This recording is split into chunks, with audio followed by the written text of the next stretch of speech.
crime story. Angetta Lyles, the restaurateur of death. During the 1950s, Anjette's restaurant on Mulberry Street stood out as one of Macon's most renowned dining destinations. Nestled in the heart of the city, its strategic location drew a steady stream of white-collar workers during the workweek. This establishment was a favorite among businessmen and lawyers, who relished the delectable Southern cuisine and warm hospitality it offered. Yet, for many patrons, the true allure of Anjette's lay not in the food, but in its owner, Angetta Lyles. Anjette, a young widow, possessed a charm and grace that effortlessly put customers at ease. She often joined her guests at their tables, engaging in light-hearted conversations during their lunches, and concluding the experience with one of her renowned desserts. Lyles was a subject of envy for many women. Her impeccable, occasionally flamboyant attire, her captivating figure, and her ownership of a luxurious automobile made her the talk of the town. Naturally, rumors swirled about her extravagant lifestyle, though much of it stemmed from mere jealousy. However, what the gossipmongers couldn't have foreseen was that Angetta harbored secrets that would surpass anyone's wildest expectations. A little biography. Born in 1925 as Angetta Donovan, she was the sole daughter of a prosperous business couple, Jetta Watkins and William Donovan. While Anjetta's academic performance was rather average, she received a solid education. Her peers predominantly remembered Angetta as a young woman who had a knack for getting what she wanted through her innate charm and subtle manipulation. Despite these tactics, she remained well-liked by those in her circle. In 1947, she wed Ben Lyles, a young man who, like many of his generation, had served in World War II. Following the birth of their first daughter, Marcia, in 1948, Angetta became involved in the family business, Lyles Restaurant, which had been established by Ben's father. During this period, the establishment's original owner passed away, leaving the restaurant under the management of Ben's mother, Julia, who was struggling to keep it afloat. However, Angetta possessed a genuine knack for business, a talent known only to her, and swiftly revitalized the restaurant, making it a popular dining spot. Her young daughter, Marcia, often accompanying her to work, endeared herself to the staff and patrons alike. Family difficulties. Despite Anjette's impressive professional life, her relationship with her husband was far from ideal. It's worth noting that Ben's health had been in decline since his days in the war, as he had contracted a throat infection that evolved into a chronic ailment. Subsequently, he suffered from rheumatic fever, which severely limited his ability to work and often required medical treatment. While these ailments did grant him a decent veteran's pension, they also contributed to his irritable disposition and, ultimately, his descent into alcoholism. Following the birth of their first child, Ben succumbed to a gambling addiction, accumulating substantial debts. Consequently, in 1951, he was compelled to sell the family restaurant for a mere $2,500. Angetta, who had recently given birth to their second daughter, Carla, was furious that Ben had made this significant decision without consulting her. The couple's frequent quarrels escalated over time, and when the Veterans Administration revoked Ben's pension, asserting that he had recovered and could work, it strained the family's relations to the brink of collapse. In a bizarre twist that seemed to challenge the Veterans Administration's decision, Ben Lyles fell seriously ill in December 1951. Medical professionals were baffled by his condition, which was unlike any of his previous health episodes. He experienced unexplained symptoms, including nosebleeds and seizures. His condition deteriorated to the point where he required hospitalization, and by January 1952, he had fallen into a coma. While doctors attributed his ailment to encephalitis, they couldn't save him. Ben passed away on January 25th, never regaining consciousness. At the time, no one suspected his wife, who convincingly feigned sorrow, although it was noticeable that she did not shed a single tear during the funeral. A new life. Following Ben's passing, Angetta found herself compelled to leave the comfortable apartment they had rented and return to her parents' home. She secured a job at a new restaurant and dedicated the subsequent years to honing her skills in the industry while meticulously saving every penny. Her unwavering objective was to accumulate the necessary funds for her own establishment. Finally, in April 1955, she succeeded in purchasing the family restaurant, Lyles, for $12,000, nearly 5 times the amount for which Ben had sold it. Understandably, she desired to rebrand the restaurant, and a fresh sign graced the entrance, bearing the name Anjette's. Having gleaned valuable insights from her experiences in other dining establishments, Anjette soon emerged as Macon's premier dining spot. To maintain a sense of continuity, she enlisted the help of her mother-in-law, Julia, along with other former staff members. Nonetheless, Anjette herself became the public face of the newly transformed restaurant. Adjacent to the eatery was an airport, and it swiftly gained favor among pilots. One such aviator was Joe Neil Gabbert, affectionately known as Buddy. Angetta and Buddy formed an instant connection and soon commenced a romantic relationship. In June 1955, they embarked on a joint vacation across Texas and New Mexico, so it came as no surprise to anyone when they announced their decision to marry upon their return. Second marriage.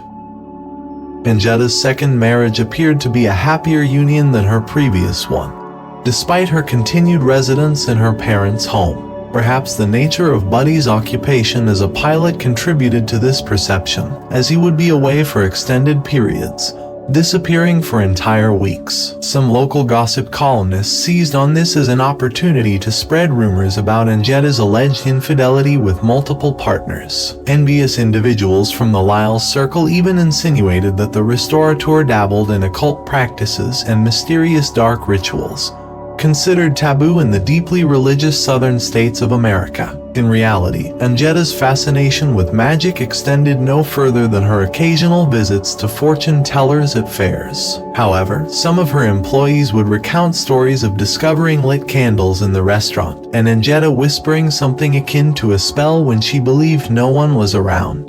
In October 1955, Buddy sustained a minor hand injury at work, which led to a hospital stay and a minor wrist surgery. He found himself under the attentive care of his wife, who tended to him with a level of closeness that raised some eyebrows. Initially, his recovery progressed smoothly, but a few days later, he developed a skin rash and fever. As the fever worsened and the rash spread across his body, Buddy was readmitted to the hospital. Despite the medical staff's efforts, they struggled to identify the cause of his illness. On December 2nd, Buddy passed away, making Angetta a widow for the second time. While the doctors hoped to conduct an autopsy to determine the cause of the airman's death, Angetta adamantly refused, asserting that Buddy had expressed a wish not to have his body examined by medical professionals after his passing.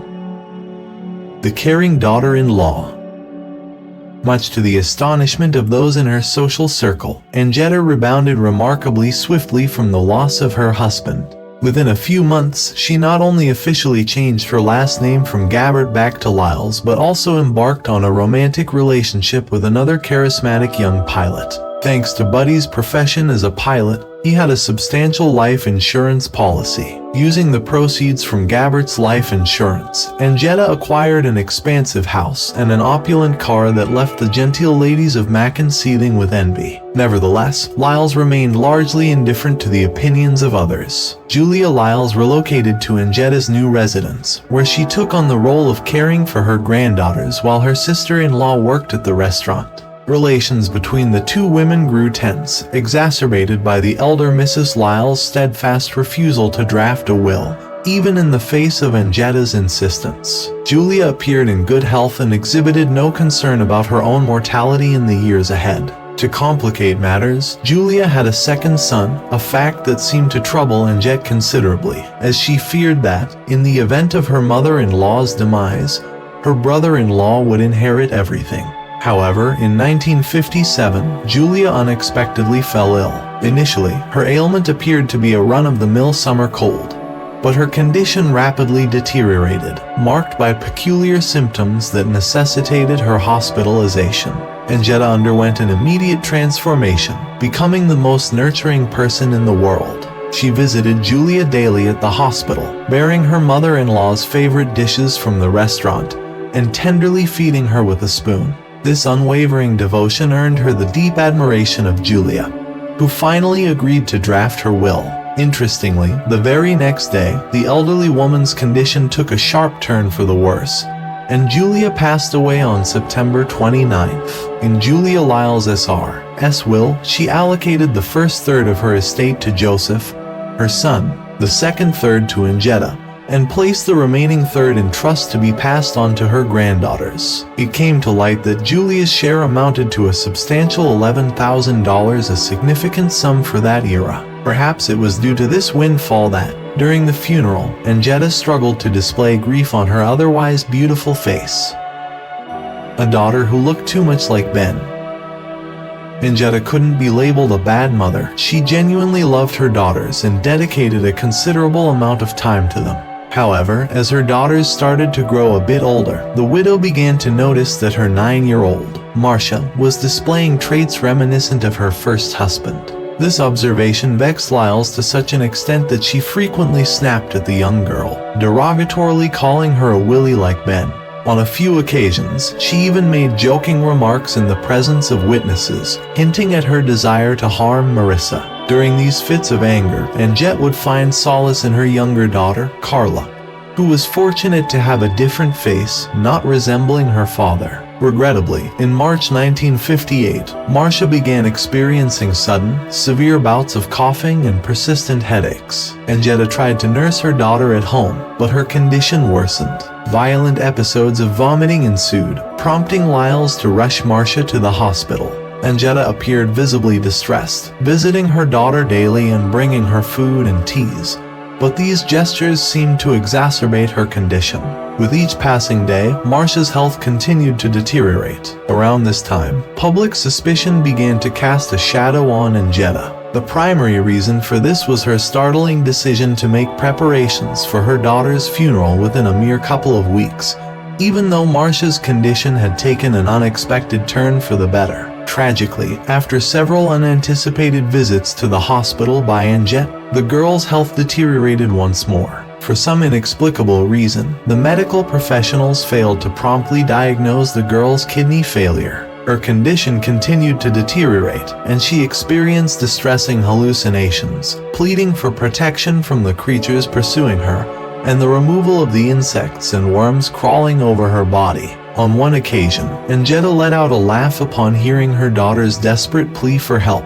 The attending doctor in the room regarded Lyles with a mixture of shock and horror, but she quickly averted her gaze and, offering a flimsy excuse, spoke in a mournful tone. "Forgive me for that nervous laughter. I can't explain what's happening to me. Oh, my poor darling Marcia, I hope you're finding some relief." Tragically, Marcia passed away on April 5th. Angetta stood beside her daughter's lifeless body, her countenance stony and inscrutable, leaving observers uncertain about her emotions. Following her daughter's demise, an autopsy was ordered, but the medical examiner was unable to pinpoint the cause of the girl's kidney failure.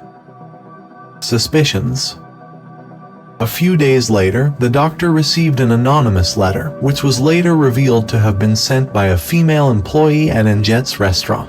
This employee was friends with maid Lyles, who had mentioned that Anjette had recently acquired ant poison, supposedly to combat an insect infestation at the restaurant. The peculiar part was that there had never been any ant issues at Anjette's restaurant. This detail struck the employee as odd, and wanting to err on the side of caution, she decided to reach out to the medical examiner. To his credit, the doctor took the message seriously. He visited a store to examine the composition of the ant poison and discovered that it contained arsenic, which correlated with Marcia's symptoms. The medical examiner had a good rapport with Angetta, so he visited her residence and shared his suspicions, suggesting that Marcia might have accidentally ingested the poison. Interestingly, Angetta seemed to anticipate this possibility as she arrived at the doctor's office with a bottle of ant poison and her younger daughter, Carla. Carla then recounted a story to the medical examiner, claiming that she had witnessed Marcia and two other children playing a game where one was the doctor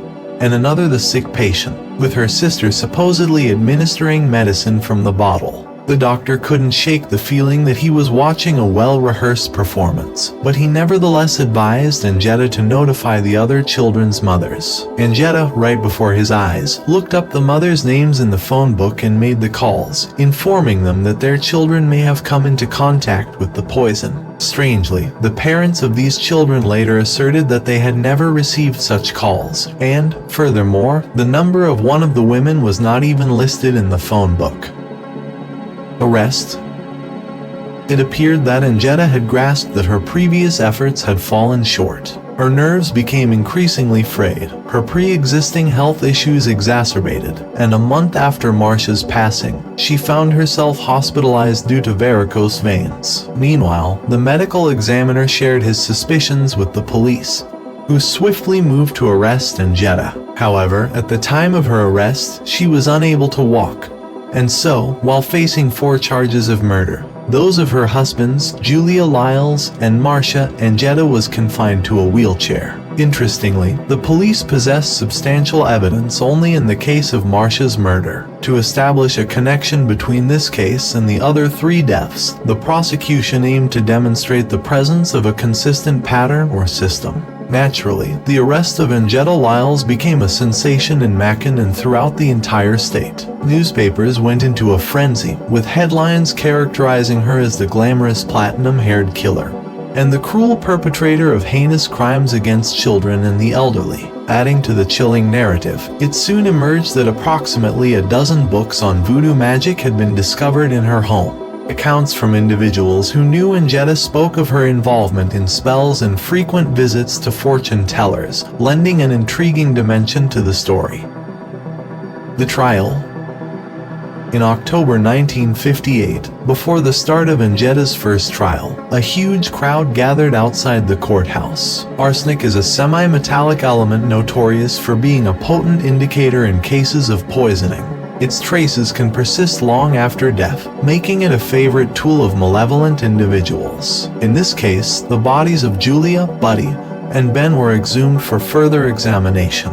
Analysis of their remains confirmed the investigative hypothesis. All 3 cadavers exhibited traces of arsenic, just like Marcia. To eliminate the possibility that arsenic might have been introduced during the embalming process, the prosecution summoned a local mortician. He attested that his embalming preparations did not contain any arsenic. A comprehensive reevaluation of the deceased individual's symptoms by the medical examiner only bolstered the prosecution's case. Anjetta's defense centered on a letter purportedly authored by Julia. This letter alleged that Julia had poisoned her son and her daughter-in-law's second husband and, tormented by guilt, had chosen to take her own life. However, the maid who was expected to testify that she had discovered the letter in the elderly lady's purse instead provided testimony in favor of the prosecution, asserting that Angetta had attempted to bribe her. Examinations of the letter and handwriting analysis both revealed it to be a forgery. The investigation took a step further by scrutinizing Julia's will,